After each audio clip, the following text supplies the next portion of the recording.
We're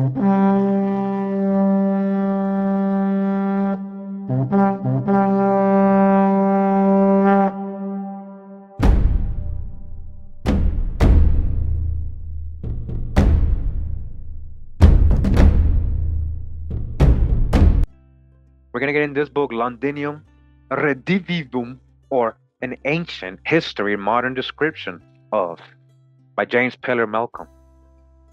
All right, what are we talking about here? 1803, guys. 1803, almost 1700s. And it says here regarding Louis, who? The 14th, huh? Louis the 14th, right? In a large wig, arched eyebrows, aquiline nose, and brown complexion. We ain't talking about, you got a little specific, right? Brown complexion, brown. Let's not play dumb. Brown. Let's not practice cognitive dissonance. Brown. Moreno, yeah, brown complexion, and a blue set and armor, and truncheon in the right hand, resting on a pedestal, which support his helmet, the left arm on his hip. Okay, we continue to the Monthly Magazine, or British Register, Volume 13, 1802, almost 1700s again. What's it saying in here? Well, several of these bodies were very well preserved, particularly that of Louis the 13th. All right? Now look at this. Louis the 14th. They're talking about his body after they were buried, guys. Remember, they said he was brown. Remember, great-grandson is Swarthy.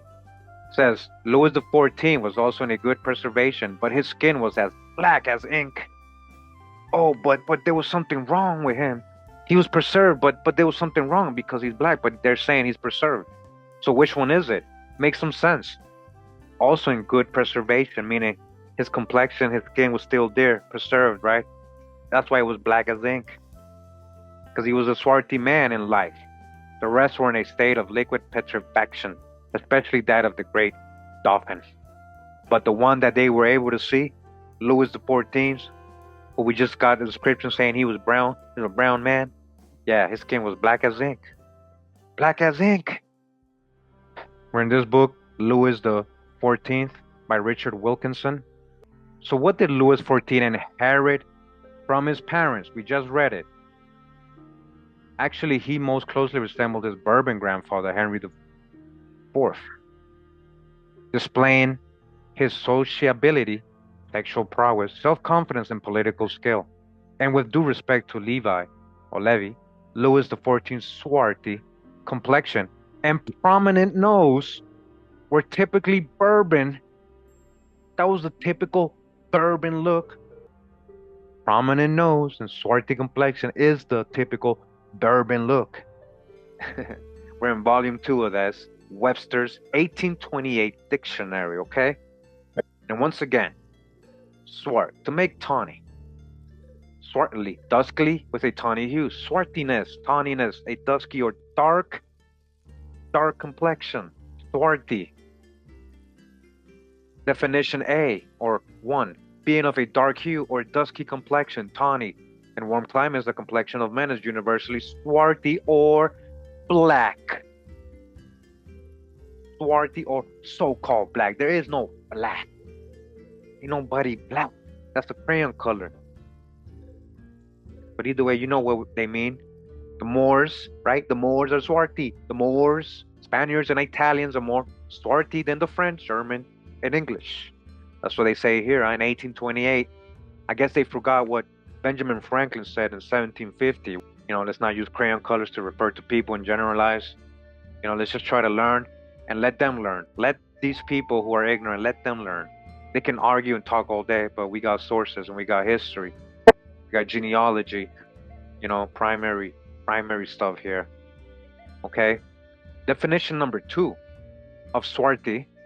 All right? Pay attention, everybody out there. Pay attention. Active listening is very important with this kind of stuff. That's why you're here, right? Because you want to know things about history, correct stuff.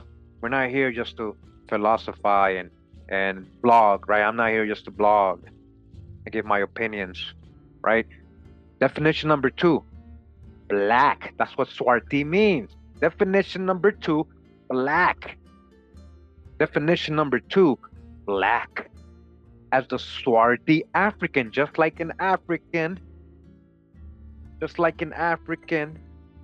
not just talking about tans. Yeah, you can might apply swarthy dark because it means dark. You can use dark in many ways, right? So if we talking about dark complexion, yeah, you can use swarthy. Some people that might have a tan, but in general, we're talking about also so-called black people. Now, definition number two is swarthy. 1828 Webster's Dictionary means black. Swarthy means black. The swarthy African. Swarthiness, a tawny color. Swartish, somewhat dark or tawny. Swartish. Swarty. Swarty tawny. All right. So-called black. We clear? We clear with that? Before we get into the primary sources that are describing these people with these words, don't forget, it means black. So-called black. You see it? I highlighted it. Do you see? Don't pretend you're blind. Don't practice cognitive dissonance. Listen. Let go. Empty your cup. Empty your cup. I'm trying to help you see something. This might help you grow as a human. Be more conscious of certain things. Respectful of certain people. And get you off that ego trip. Get you off that stereotype, that racism, that prejudices. Come on now. Swarthy means so-called black, especially in these colonial primary source writings.